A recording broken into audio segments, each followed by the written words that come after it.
पढ़ाई में जब मन ना लग रहा हो तो पढ़ाई करते वक्त आपका मन पढ़ने में नहीं लग रहा है तो आपको टेंशन लेने की कोई ज़रूरत नहीं। कुछ ऐसे तरीके हैं जिसे आप अपने जीवन में उतारने की कोशिश करें। पढ़ाई एक ऐसा काम है जिसे आप जितनी शिद्दत से करना चाहते हैं उतनी शिद्दत से ही पूरी कायनात आपको उस काम को करने से रोकती है। लेकिन कंपटीशन के इस माहौल में आप हाथ पर हाथ रखकर भी तो नहीं बैठ सकते। आज हम आपके लिए कुछ ऐसे तरीके और ऐसे टिप्स बताने वाले हैं जिनकी मदद से आप एकाग्रता से यानी फोकस करके अपनी पढ़ाई को आप कर सकते हैं। पढ़ाई में ध्यान ना लगना कोई बड़ी बात नहीं है, ये आजकल सभी के साथ होता है। जितने भी सफल व्यक्ति हुए हैं उनके साथ भी हुआ है और हर किसी के साथ होता है। मगर आपको कुछ तरीके और कुछ टिप्स अपने जीवन में ईमानदारी से उतारनी होती हैं और उनकी कोशिश करनी होती है। एक जगह पर रख लें सब चीज़ें। जब आप पढ़ने के लिए बैठते हैं तो बैठने से पहले अपनी जो ज़रूरत की सारी चीज़ें जैसे subject, book, copy, rough, pen आदि अपने पास रख लें। इस तरह आप बार बार चीज़ें उठाने के बहाने से उठने से बच जाएंगे। कई बार आपका दिमाग उसी चीज़ की तरफ जाता है जो हमारे पास नहीं होती है, इसलिए पूरी तैयारी के साथ पढ़ने के लिए बैठें। भरपूर नींद लें। हार्मोन को सही से रेगुलेट करने और दिमाग को थकने से बचाने के लिए कम से कम आपके जीवन के लिए 7 घंटे की नींद ज़रूरी है। नींद हमारे शरीर के लिए खाने के बराबर ही महत्वपूर्ण है। अच्छी नींद से दिमाग तेज होता है और पढ़ा हुआ भी याद रहता है और हमारा पढ़ने में मन भी लगता है। आत्मचिंतन करें। पढ़ाई करते वक्त जब आपका दिमाग इधर उधर ज़्यादा भटकने लगे तो एक बार खुद से सवाल ज़रूर पूछें। खुद से सवाल ज़रूर करें कि इस वक्त आराम अच्छा है या फिर कड़ी मेहनत के बदले ज़िंदगी भर का सुकून। ये चुनाव आप ही को करना होता है। ज़िंदगी आप ही निर्धारित करेंगे और आप ही निर्धारित करते हैं। थोड़े से ज़्यादा की तरफ बढ़ें।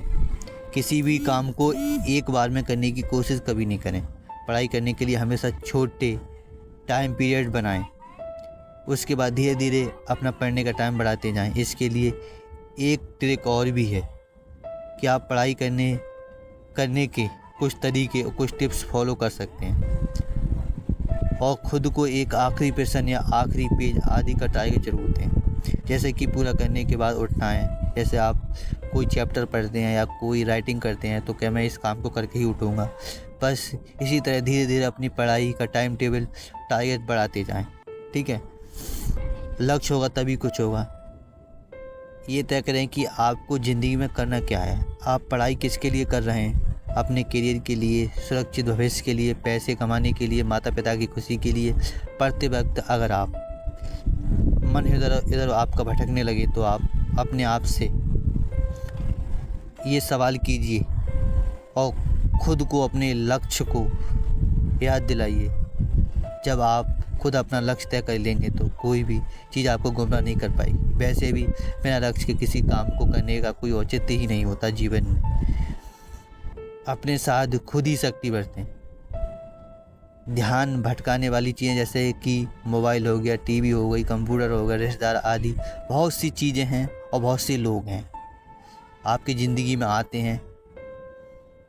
आपको एक महत्वपूर्ण चीज़ याद रखनी है, आपकी ज़िंदगी है, करियर भी आपका है, इसलिए जिम्मेदारी सिर्फ आपकी ही होनी चाहिए।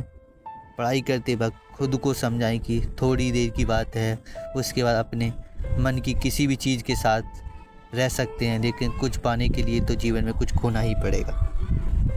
आप एक उदाहरण से समझ सकते हैं क्या ये मुमकिन है? आप अपने आप से सवाल पूछ सकते हैं, क्या ये मुमकिन है कि आप एक हफ्ते भर का खाना एक दिन में खा सकते हैं? क्या आप एक महीने का खाना एक दिन में खा सकते हैं? नहीं खा सकते।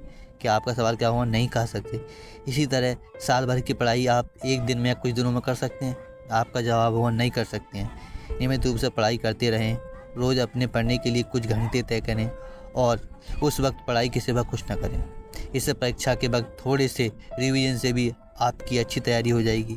अपनी ज़रूरत के मुताबिक पढ़ने के लिए सुबह या रात का वक्त आप खुद चूज कर सकते हैं।